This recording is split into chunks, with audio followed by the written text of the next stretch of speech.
Oi, pessoal, bem-vindos a essa aula, nossa segunda aula, nosso segundo encontro. Eu estou muito feliz por vocês estarem aqui. Ontem eu recebi muitas mensagens de alunos, hoje de manhã também, parabenizando pela aula, né? Dando aquele clique ali, tentando entender algumas coisas. Foi muito legal esse feedback, muito obrigado mesmo, tá? E quero antecipar vocês então que o nosso tema de hoje é um tema extremamente importante e eu vou dizer para vocês que eu uso isso não só para prescrição de treino, mas também para fazer a propaganda do meu estúdio, do meu negócio, da minha forma de trabalho, tá? Como um diferencial ali no atendimento. Então, o conteúdo de hoje é para falar sobre avaliação, tá? E como que a gente faz essa avaliação, né? Sabendo que a gente tem muitos protocolos de avaliação, como escolher cada um em cada caso, tá? Então eu vou mostrar para vocês algumas das avaliações que eu utilizo aqui, que são avaliações principais, né, do meu protocolo, da minha conduta de atendimento, mas existem muitas outras que, dependendo do caso, eu acabo utilizando também como recurso, tá? Então vou falar para vocês dessa importância da avaliação, como avaliar, né, e alguns testes ali bem práticos que eu costumo usar aqui praticamente em todos os alunos, tá? Sem exceções. No nosso terceiro dia, recapitulando aqui para vocês não perderem nada, porque eu espero vocês amanhã também, a gente vai conversar um pouquinho sobre o Pilates, sobre a comercialização, né? O que o Pilates, como que tá esse mercado do Pilates e como que você pode introduzir tudo isso que a gente está falando agora para o nosso nicho de mercado, que é o nicho como personal Pilates, né? Para você poder trabalhar de forma personalizada, porque dentro do Pilates, gente, a gente tem várias formas de trabalho e a gente precisa escolher uma, tá? Para que a gente possa se diferenciar. Eu acredito muito no treino personalizado para trazer resultados rápidos e eu aplico isso dentro do meu estúdio, dentro das minhas aulas, tá? Trabalhando individualmente, trabalhando também em pequenos grupos, né? Com 2 pessoas por horário.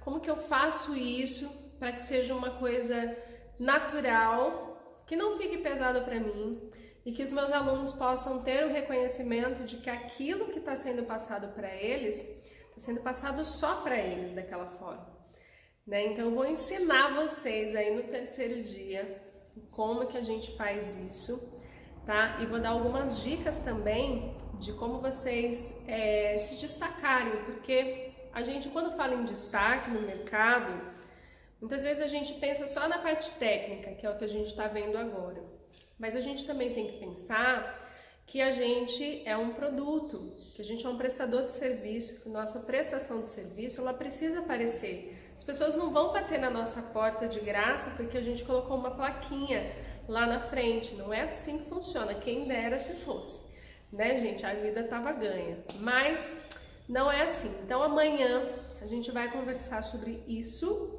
tá? Como que eu utilizo essas ferramentas, inclusive da minha parte técnica, para poder desenvolver a minha imagem, né, perante as pessoas que me conhecem, que às vezes me olham lá nas redes sociais, né, nos sites, enfim, vou contar tudinho para vocês o que vocês precisam realmente, porque ninguém vive de like, né, gente? A gente não vive de like, a gente vive aqui, ó, de poder atrair esses clientes pra gente. Então, pensando no mercado como personal, para você trabalhar ou com estúdio ou trabalhar a domicílio com essas pessoas, eu vou te contar esse segredo no nosso terceiro dia. Então espero que você não perca, tá bom? Mas antes eu quero te fazer uma pergunta. Como que você está avaliando os seus alunos aí dentro do seu estúdio? Aí onde você trabalha? Você costuma avaliar pela execução do movimento? Você coloca ele direto ali no Cadillac, pede para ele fazer um exercício e avalia a qualidade do movimento daquele exercício? É assim que você está avaliando? Se eu te disser que isso não funciona, não funciona, galera. Isso eu fazia muito tempo atrás, não estou condenando vocês, porque eu também já passei por isso, eu também já fiz muito isso, acreditando, né, que isso me daria muitas pistas do que trabalhar, do que estava faltando, né, ele tem pouca força de abdômen, então vamos fortalecer o abdômen, né, ele tem pouca força ali de estabilizadores do quadril, vamos estabilizar o quadril, né, vamos ele tem dor lombar, então vamos fazer exercício para fortalecer as costas. Era assim que você pensa? É assim que você pensa? Eu já fiz muito isso, gente. Esse é o grande problema da maioria dos profissionais. Isso é o que um profissional mediano faz. É dessa forma que ele avalia. E é dessa forma que nunca mais você vai fazer, porque você vai sair daqui não sendo mais um profissional mediano. Você vai sair daqui sendo um profissional diferenciado.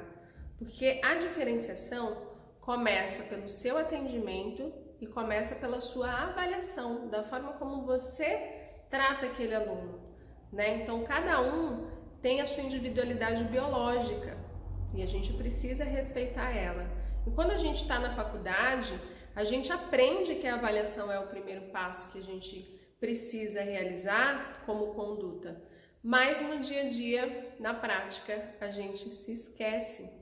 E uma das desculpas que a gente tem, muitas vezes, eu não tenho tempo, não sei como fazer isso durante a aula, porque eu tenho outros alunos para fazer, né, para dar aula.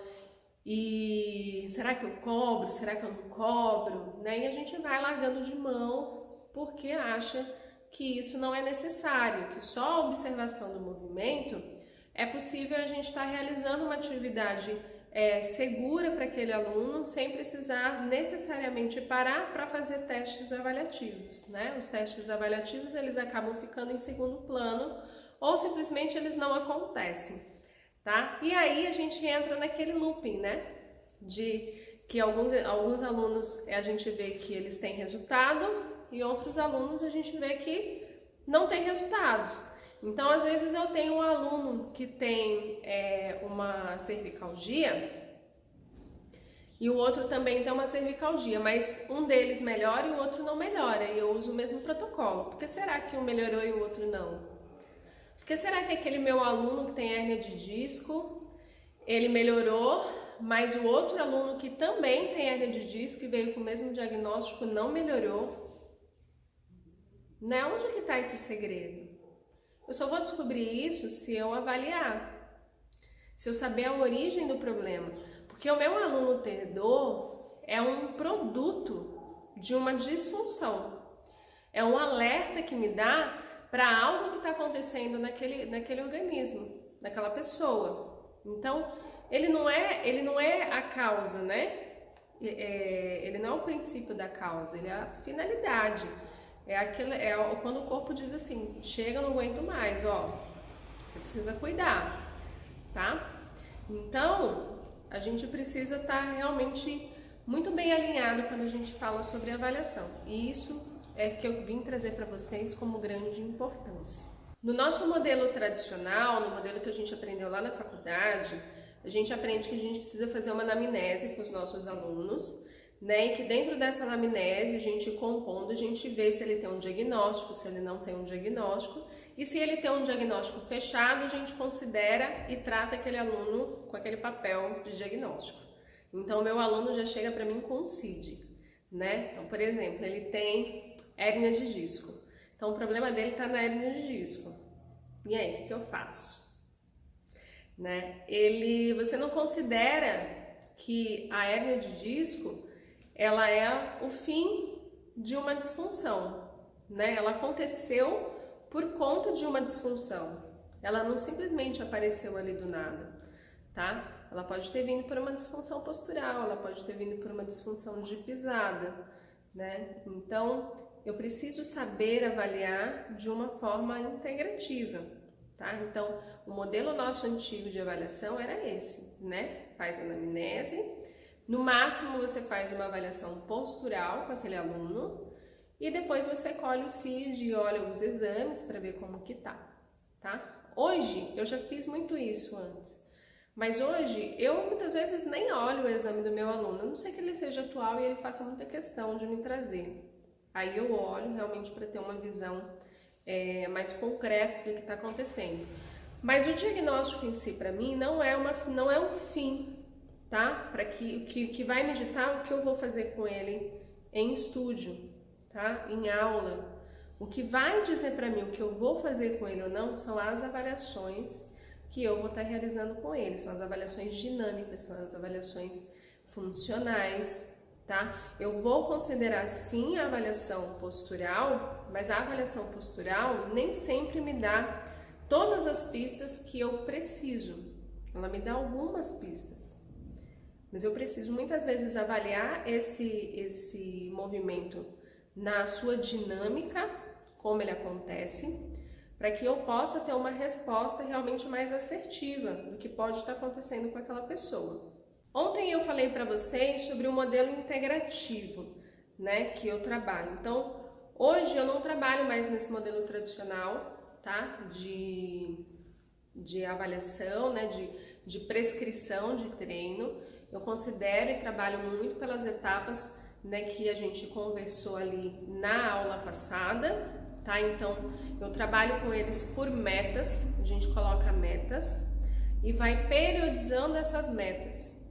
Porque muitas vezes, se a gente resolver querer trabalhar tudo, às vezes o aluno tem tantas coisas para ser trabalhadas que se eu não focar na causa primária, se eu não focar naquilo que é principal, eu não vou conseguir trabalhar nada. Eu vou tentar fazer tudo e não vou conseguir resultado em nada. Então, eu sempre trabalho com metas, tá? Metas de longo prazo, metas de médio prazo e de curto prazo em cada sessão. Então, hoje o modelo integrativo que eu trabalho é um modelo pautado em 3 aspectos, tá? Em 3 pilares, que é o aspecto estrutural, aonde dentro dessa avaliação, dessa conversa, eu vou estar colhendo essas informações da estrutura desse corpo, dessa pessoa, tá? Então, se ela tem um abolamento, se ela tem uma restrição de espaço intervertebral, se ela tem algum problema ligamentar, né? Como tá a saúde desses ligamentos, tá? Como tá essa saúde, se ela tem osteoporose, por exemplo. Então, eu vou avaliar a estrutura, aquilo que ele me traz, tá? Qual é o contexto geral que aquele aluno está me trazendo daquele organismo. O segundo aspecto é o aspecto funcional, é como que isso se organiza dentro do movimento, a nível muscular, né? A nível de construção de movimento. Então, esse aspecto é um aspecto extremamente importante, porque eu vou avaliar a mobilidade, se ele está hipomóvel, se ele não está, se ele está hipomóvel, aonde está a compensação, se ela é no segmento acima, se ela é no segmento abaixo, tá? De onde está vindo isso, possivelmente, porque dificilmente a gente consegue identificar uma causa primária, mas a gente tem muitas pistas e ideias do que isso pode estar acontecendo. E o terceiro aspecto é o aspecto neural, né? Eu vou colher informações de propriocepção, né? Do CG, do centro de gravidade dessa pessoa, tá? Como ele tá.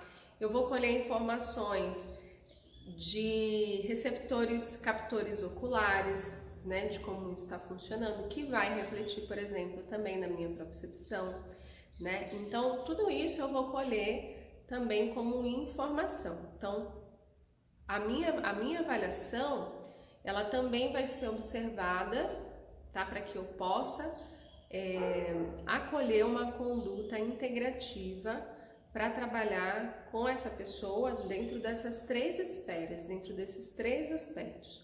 E toda aula que eu for realizar, ela vai ser construída dentro desses 3 pilares, tá? Sempre levando em consideração também, quando a gente fala de coluna, da tríade de estabilização, que eu preciso e coloco ela como um principal pilar ali na hora de eu desenvolver os exercícios, quando eu vou trabalhar, por exemplo, com um aluno que tem uma disfunção de coluna, tá bom? Então, vamos lá para os slides que a gente tem muita coisa para conversar e eu quero mostrar para vocês antes alguns depoimentos de alunos que eu tenho para mostrar para vocês que o método funciona e que avaliar faz toda a diferença no caso e fez muita diferença no caso de cada um deles.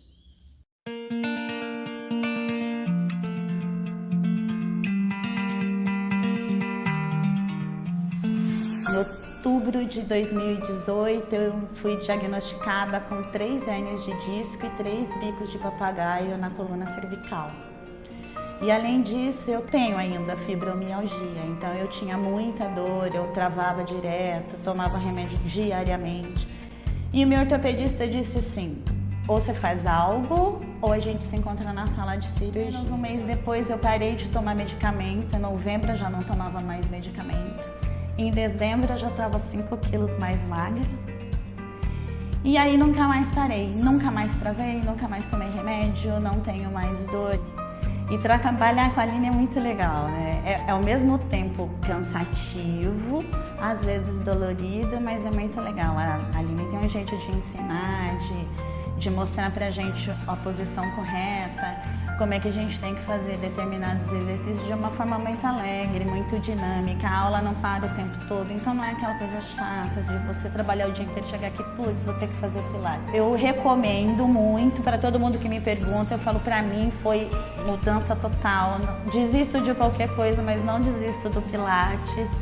Procurei o pilates porque eu fui diagnosticado com 2 hérnias de disco na região lombar, né? Então eu sentia muitas dores. Procurei a Aline para fazer uma aula experimental, né, para ver como que era o pilates, para poder, com o tempo, tirar essas dores, né? Mas eu comecei há 2 meses, né? Hoje, né, como eu disse, há 2 meses fazendo, eu não sinto mais dores, né, na região lombar. Percebi uma melhora no meu condicionamento físico, tá? E de quebra ainda consegui reduzir peso, tá? Então isso aí está sendo muito gratificante, né? O método da Aline é muito bom, né? Ela puxa bastante os exercícios, isso é bom, eu gosto disso. Não é aquela aula parada, é uma aula que ela sempre está puxando. Só tenho a agradecer ao Pilates, né, e aos cuidados da Aline aí, por essa melhora na minha coluna.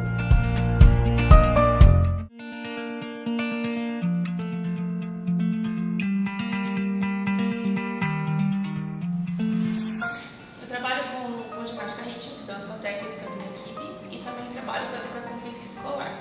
E sempre fiz dança há mais de 13 anos, sempre tentei experimentar outras práticas, mas sempre achei muito entediante. Então, como profissional, esquecia de cuidar de mim, sempre estava lá dando aula, até que chegou um dia que a dor estava insuportável, eu descobri uma hérnia e até começou a atrapalhar até mesmo minha vida na dança, porque eu queria fazer as coisas, mas o corpo não correspondia e era difícil para mim entender até onde eu podia ir.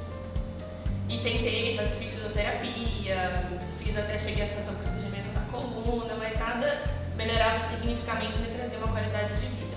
Então eu procurei o Pilates, a princípio como uma prática de reabilitação para melhorar minhas dores, e hoje se tornou algo que faz parte da minha rotina, que eu sinto que eu preciso disso, não como necessidade, mas porque eu gosto, então eu descobri um prazer pelo Pilates, porque eu percebo como que meu corpo correspondeu rápido ao que a gente estava trabalhando, tanto no meu dia a dia, quanto na dança, quanto no meu trabalho.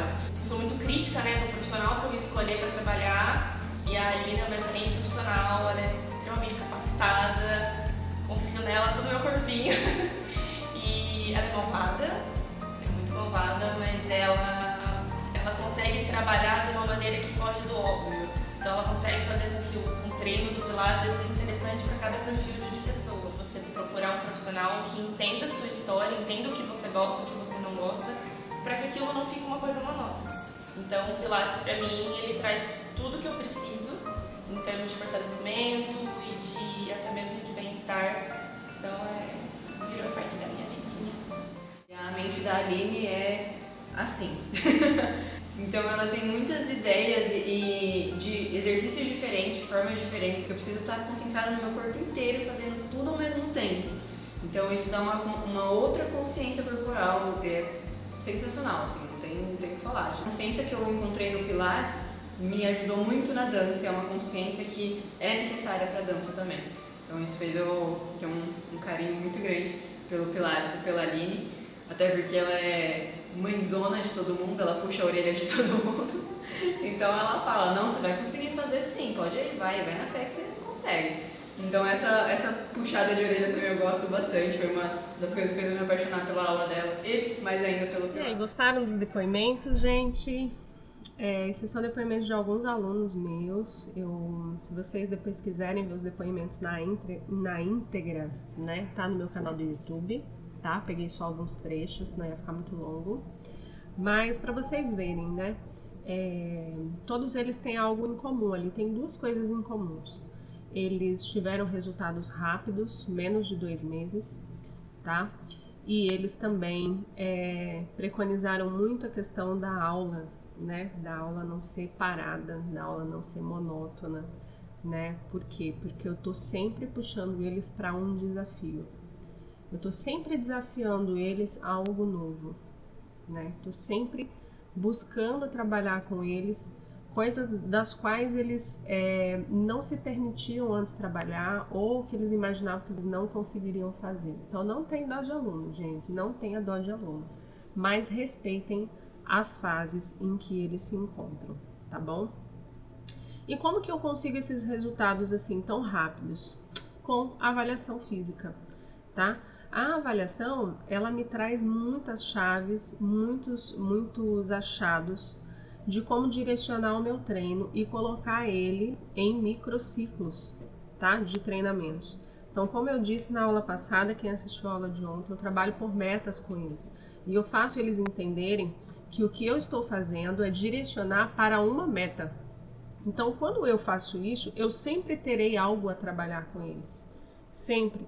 Embora a gente trabalhe o corpo todo, embora os exercícios de Pilates sejam exercícios neurofuncionais, onde eles vão ter todo esse mecanismo, mas todos os exercícios, mesmo trabalhando o corpo todo, eles têm um único objetivo, eles têm uma única meta principal. Eles têm uma meta principal e pequenas metas a serem alcançadas que compõem esse auxílio para que eu atinja a minha meta principal. Então assim eu vou direcionando o trabalho e eles sempre vão tendo coisas novas para fazer, tá? Então nos depoimentos quando eles dizem, ela sempre traz coisas novas, as aulas não é parado, é por isso, é porque a gente está sempre mudando. Melhorou alguma coisa? Agora a gente vai introduzir isso. Melhorou tal coisa? Agora a gente vai introduzir isso. E assim a gente vai seguindo, tá? Bom, importância da avaliação, então, vamos falar sobre essa importância, tá? Para prescrever treinos com maior precisão. É basicamente isso que a avaliação serve, tá? Para coletar esses dados que são analisados, tá? E não só coletar, porque muitas vezes a gente é colecionador de achados, né? A gente acha um monte de coisa, mas a gente não sabe trabalhar com aquilo. Ou a gente muitas vezes não sabe o que fazer com aquilo. Tá? A gente fica num pensamento muito reducionista sobre como trabalhar, sobre como abordar, tá? Mas cada aluno, ele vai precisar ser abordado de uma forma diferente. Então, nos depoimentos ali, vocês viram que cada aluno, eles trabalham com coisas diferentes, eles têm focos diferentes. O Thiago, por exemplo, é corredor, eu não coloquei ali, mas ele é corredor de rua, tá? E parou de correr por causa de dor lombar. Então, eu vou direcionar a aula dele também para uma preparação de corrida de rua, tá? Então eu vou trabalhar com ele de forma integrativa, trazendo exercícios que sejam exercícios que vão auxiliar ele naquela prática que ele tem fora dali, no dia a dia dele, tá? Mas focado no problema que ele tem. Então saiam da caixinha, porque muitas vezes a gente vai precisar sair dos exercícios clássicos. E pelos vídeos deu para ver que eu não trabalho só com os clássicos, eu trabalho sim com os clássicos, eu tenho sim o Pilates clássico como base, mas a gente não pode esquecer de tudo que a gente já aprendeu lá atrás. Nada do que eu tô falando aqui, que eu vou falar aqui, é algo novo, tá? Para vocês. A gente aprende, mas a gente esquece, tá bom? E muitas vezes a gente não sabe como interpretar e usar isso. Então, para cada aluno, eu vou direcionar uma melhor avaliação e um melhor instrumento, tá? Por que eu tô dizendo isso? Porque temos muitos testes, gente. É infinitos. Quanto mais eu estudo sobre avaliação, mais eu vejo que tem testes mais eu vejo que tem coisas que eu não conheço, que me trazem outras direções, que me trazem outros achados. Então, como que a gente escolhe quais os testes fazer? Pela anamnese, tá? Pelo que o meu aluno me traz como queixa. Então, dependendo da queixa que ele me traz, dependendo daquilo que eu vejo que está acontecendo, eu vou trabalhar com alguns testes para descartar hipóteses, tá? Ou para afirmar hipóteses. E a primeira delas é a avaliação postural. A avaliação postural eu trabalho sempre como uma pré-avaliação, mas ela não tem uma finalidade em si, porque pela avaliação postural a gente não consegue ter todos os achados necessários. Então eu parto para a avaliação funcional, que vai me direcionar ali aquilo que eu preciso trabalhar com ele em formas de qualidade de movimento, de padrões de movimentos, tá bom? O que eu faço na avaliação postural, gente? A avaliação postural, como eu disse, ela me serve como base inicial para o meu primeiro contato com esse aluno, tá? Então, na minha aula experimental, eu já faço uma avaliação postural, uma avaliação prévia, porque eu não tenho muito tempo para avaliar, né? Para avaliá-lo, eu necessito de praticamente uma aula inteira para avaliar. Então, esse aluno meu, ele vai chegar para mim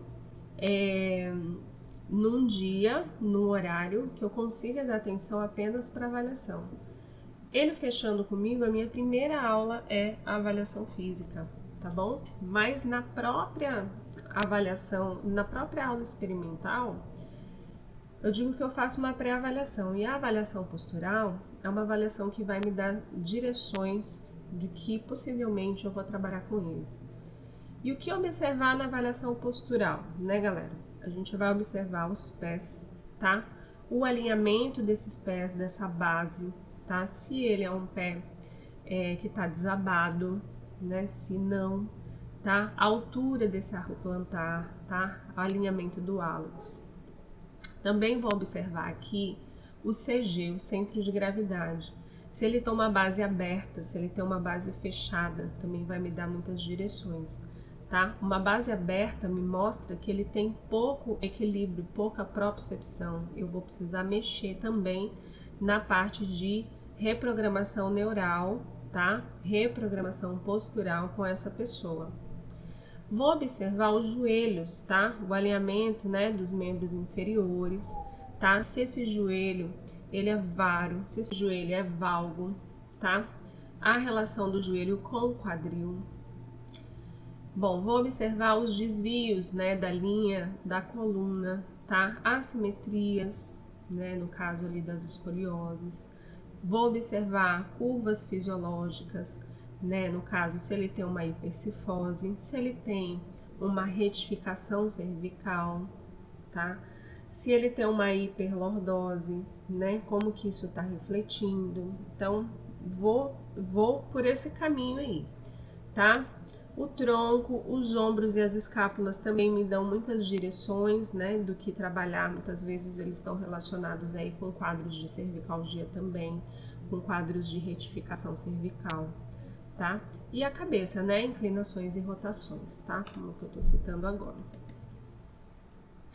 Bricot, gente, em 2008, ele fez esse esqueminha aqui que eu gosto muito de usar em aula, para poder explicar sobre a importância, né, da avaliação postural, tá? Porque quando eu observo uma pessoa, eu vou ter todos aqueles achados de observação que a gente falou agora, e aí eu tenho que pensar de uma forma de um raciocínio avançado, né?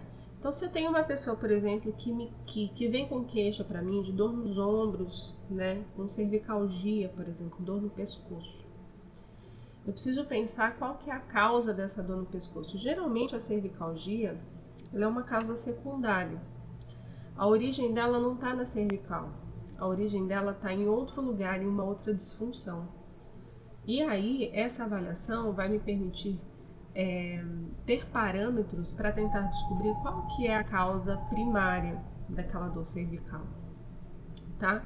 No caso aqui, Bricot colocou um esqueminha para ficar mais simples da gente pensar sobre isso. E a gente vai refletir sobre isso, inclusive quando a gente fala sobre biotensegridade, tá? Que é o estudo das fáscias, né? Que é o estudo também ali que leva muito em conta os trilhos anatômicos. Eu tenho um aluno com uma pronação no pé, vamos pensar nesse caso de cervicalgia, e esse pé pronado, ele vai fazer com que haja uma rotação tibial, causando um genovalgo nessa pessoa, né? E, consequentemente, uma abdução de quadril, tá? Nessa abdução de quadril, eu posso ter uma assimetria pélvica. Essa assimetria pélvica pode me trazer dores na lombar, por exemplo, ou ela pode simplesmente me provocar uma escoliose torácica ou lombar também, que não é via de regra, tá? Mas ela pode refletir para uma dor lombar, ok?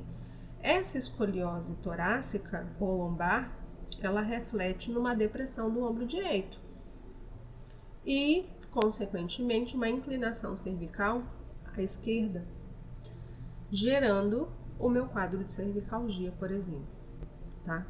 Então, a gente pensa aqui de uma forma muito integrativa do movimento, né?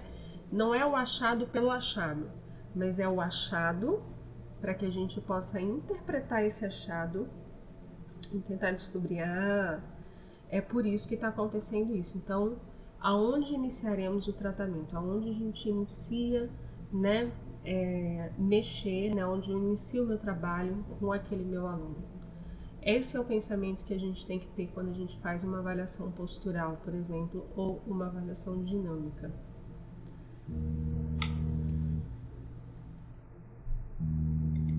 Vamos falar então, partindo, né, depois dessa avaliação postural, tá? Sobre a avaliação funcional. A avaliação funcional eu gosto muito e eu realizo bastante aqui com os meus alunos, tá bom? Ela é feita por 7 testes principais de avaliação, tá? Onde a gente vai observar padrões de movimento básico. Então, esses padrões de movimento, eles vão compor esses achados do que a gente precisa trabalhar. Se esse aluno ele tem limitações de movimento, se ele tem alguma simetria muscular, tá, que é identificada ali durante a execução do movimento, né? E vamos direcionar o treino a partir disso, porque muitas vezes a posição ortostática ela não me diz como que é o comportamento, né, o padrão motor dessa pessoa na hora dela executar o movimento, na hora dela caminhar, na hora dela correr, na hora dela agachar para pegar algum objeto no chão, tá? Então, a avaliação funcional ele vai me dizer tudo o que eu preciso saber em relação à prática, né, desse padrão de movimento básico que essa pessoa vai me trazer, tá? E facilita muito na hora de eu reavaliar, porque eu já tenho um padrão de avaliação e são testes muito simples, não são testes rápidos, são testes simples de serem feitos, de serem aplicados e de serem direcionados, tá? Bom, eu não vou colocar todos os testes da nossa avaliação funcional, mas tem um teste em específico, que é o teste do agachamento, que eu realizo com praticamente todos os alunos que eu tenho aqui e é um dos testes mais importantes que eu acredito, assim como testes de mobilidade de ombro, tá? Também acho extremamente importante, né? Então, esse teste, vamos lá para o teste de agachamento. O teste de agachamento, ele tem essa posição inicial que o Thiago está fazendo, tá? Onde ele tem que elevar o braço acima da cabeça, tá? Em alinhamento com o tronco. E aí ele vai realizar a descida do agachamento total, tá? Até ficar na posição de cócoras ali. Então ele vai fazer o agachamento. O que eu vou observar aqui no teste? Depois a gente vai ver observações, tá? Mais detalhadas. Eu vou observar o alinhamento dos pés, tá? A flexibilidade de tornozelo, se ele consegue realizar ou não. Muitas vezes alunos que não conseguem fazer o agachamento total, eles têm uma hipomobilidade de tornozelo. Eu vou observar o alinhamento dos joelhos, tá? Se ele tem valgo dinâmico ou não, né? Assimetrias no quadril e ali, ó, o ritmo lombopélvico, tá? Então, eu vou terminar aqui. A gente vai observar o ritmo lombopélvico dele, como que é feito, se ele faz, né, esse movimento para dentro, se ele não faz, se ele tem um ritmo lombopélvico. Vou observar o alinhamento dessas escápulas, tá? Se ele consegue também manter essa postura, essa posição, né? E se o centro de gravidade dele, né, ela permite com que ele faça sem muitas oscilações, tá? Esse movimento. Bom, aqui eu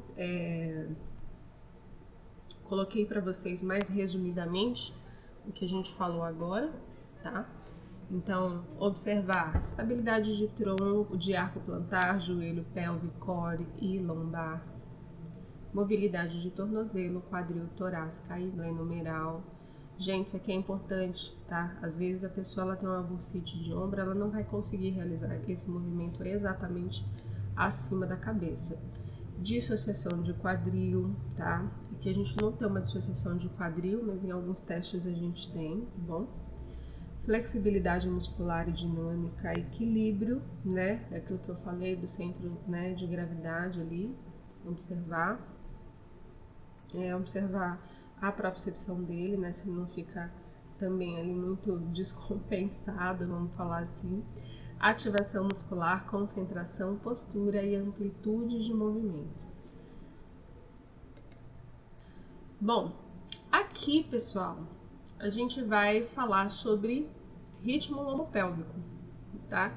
Que é uma outra avaliação, é uma avaliação dinâmica da coluna, né? Aonde eu vou avaliar ali esse ritmo lombopélvico, que é o movimento simultâneo, né, numa razão rítmica do movimento lombar para uma rotação pélvica. Então, quando a gente faz um movimento de flexão da coluna, que é um movimento global, né, eu vou observar como que faz esse movimento da lombar em relação ao movimento de flexão, tá? E em relação à sua relação com o resto dos segmentos da coluna como um todo, tá? Isso vai me dar achados importantes que muitas vezes a avaliação postural não me dá, tá bom?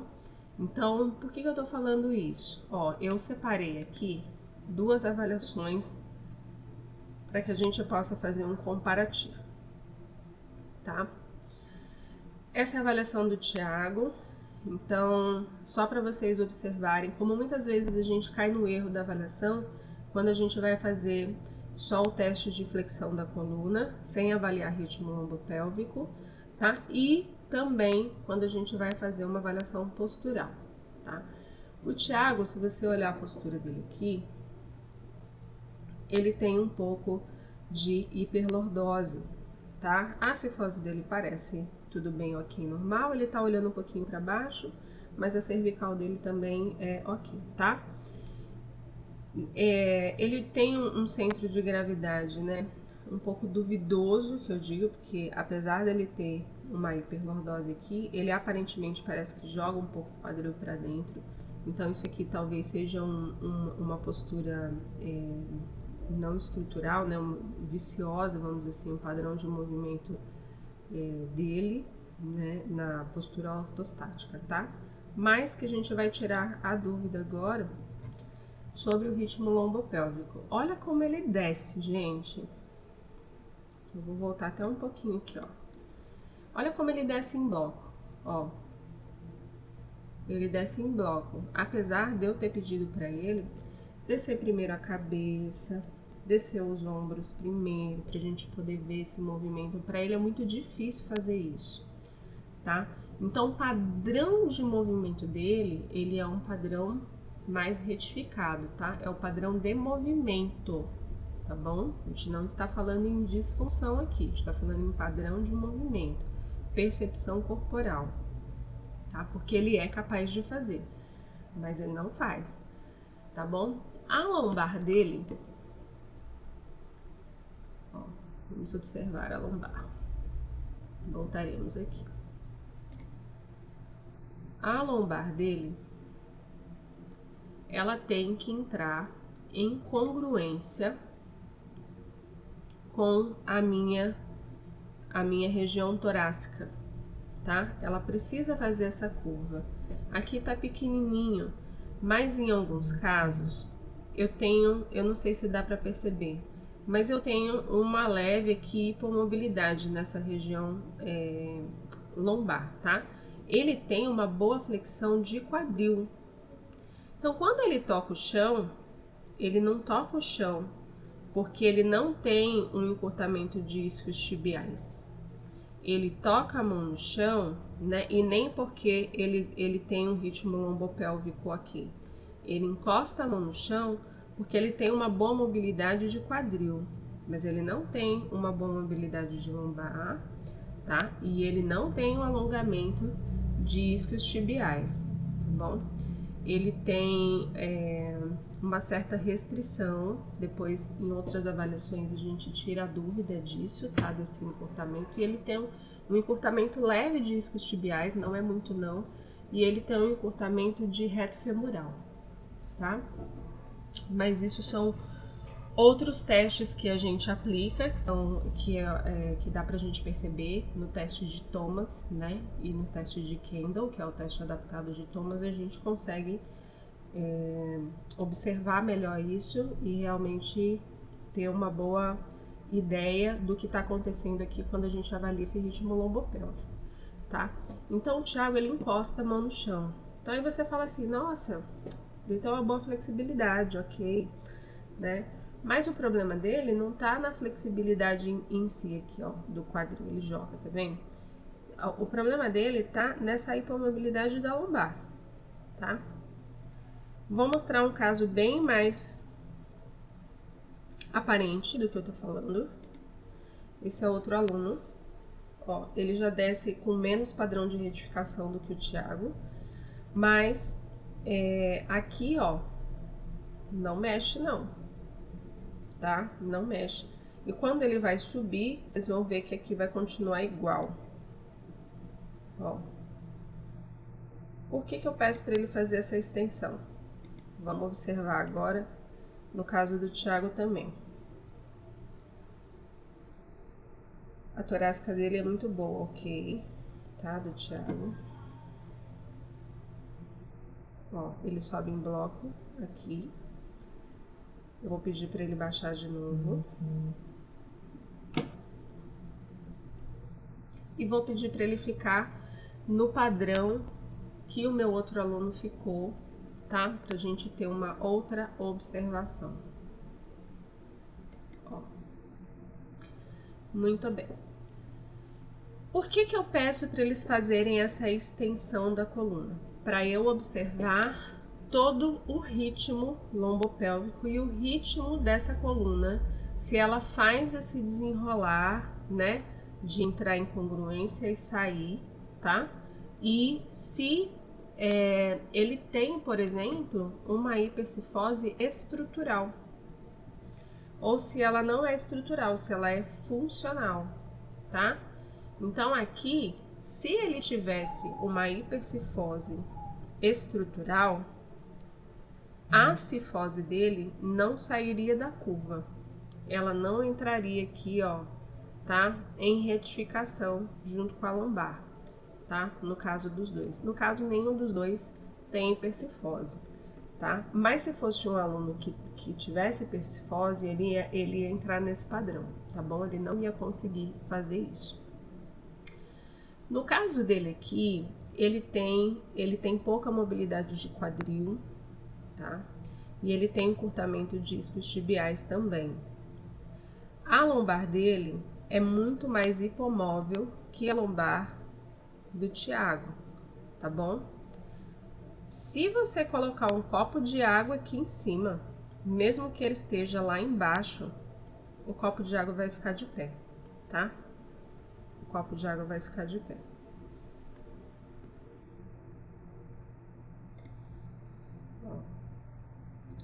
Tá vendo? Ele perde essa curva, né? Vamos ver o caso do Thiago aqui. Do Thiago, eu quis mostrar pra vocês. Por que eu gosto de mostrar o caso do Thiago? Porque, aparentemente, ele parece com uma coluna ok. Você fala assim, não, dele não tem nada. Mas tem, tá? Tem. Olha como é hiperativado os músculos lombares, tá bom? Do Thiago.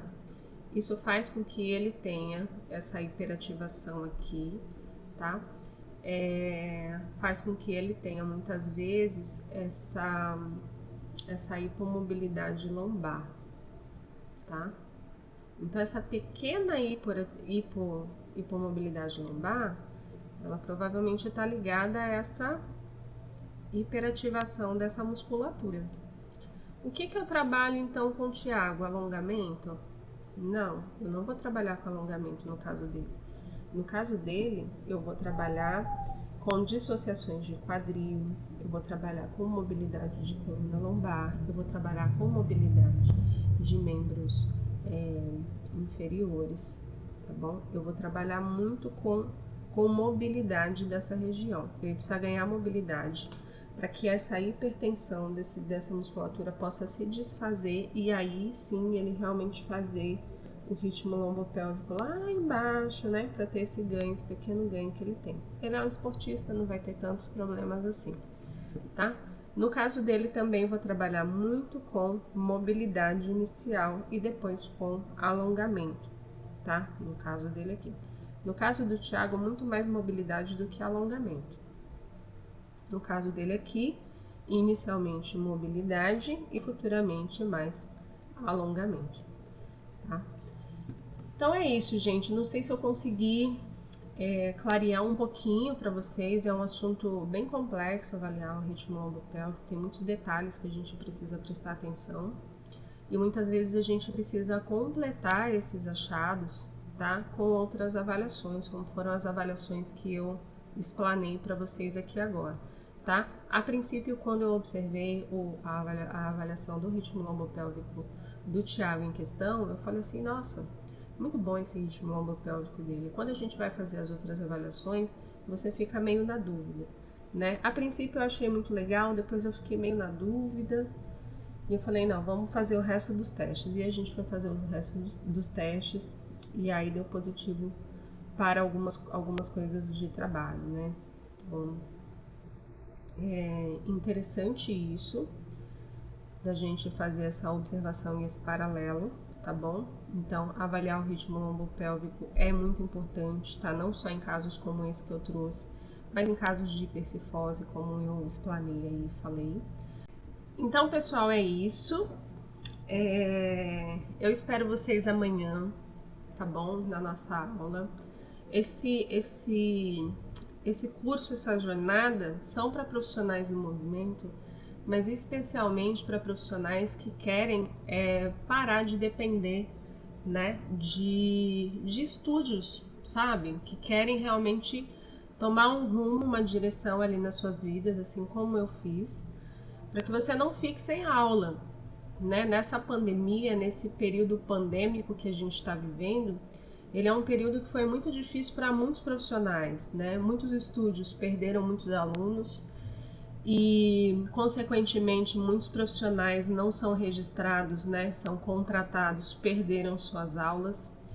Então, venham amanhã, porque amanhã eu vou falar com você para te dar algumas dicas sobre como você trabalhar com Pilates, como você viver de Pilates, né? E para a gente viver de Pilates não é só fazer um curso de Pilates, não é só executar aulas de Pilates. Não, a gente precisa aprender essas coisas aqui que a gente está falando, né? Que são as nossas habilidades. A gente precisa desenvolver, né? E tá sempre aperfeiçoando as nossas habilidades técnicas, que é o que a gente está fazendo agora nesses 2 dias. Mas a gente também precisa desenvolver habilidades, tá? Que são de outras áreas, né? A gente é um produto, pessoal. As pessoas vêm até nós buscando melhorias e a gente está vendendo um serviço, mas a gente também está vendendo o nosso serviço, a nossa imagem, né? Essa imagem é uma imagem construída. E quando a gente pensa num trabalho personalizado e pegar alunos, né, de forma personalizada para que você possa trabalhar em condomínios, por exemplo, sem ter que depender de aulas de estúdios para que você viva, né, com contratação, ou mesmo você que pensa em montar um estúdio, já realmente ter uma visão de como atrelar essas duas coisas, como atrelar o seu conhecimento técnico ao seu conhecimento empresarial, porque a gente é um microempreendedor, a gente precisa ter uma mente empreendedora quando a gente pensa em trabalhar com Pilates, certo?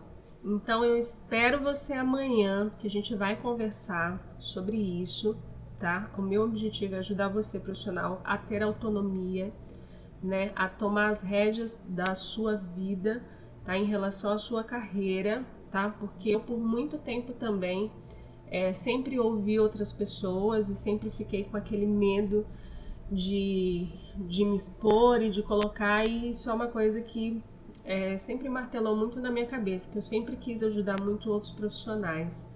E agora eu estou tentando fazer isso, né? E quero muito que você assista a aula de amanhã. Espero que você tenha aproveitado a aula de hoje também e tenha dado uma clareada aí nas suas ideias em relação à avaliação. Um beijo para vocês, até amanhã.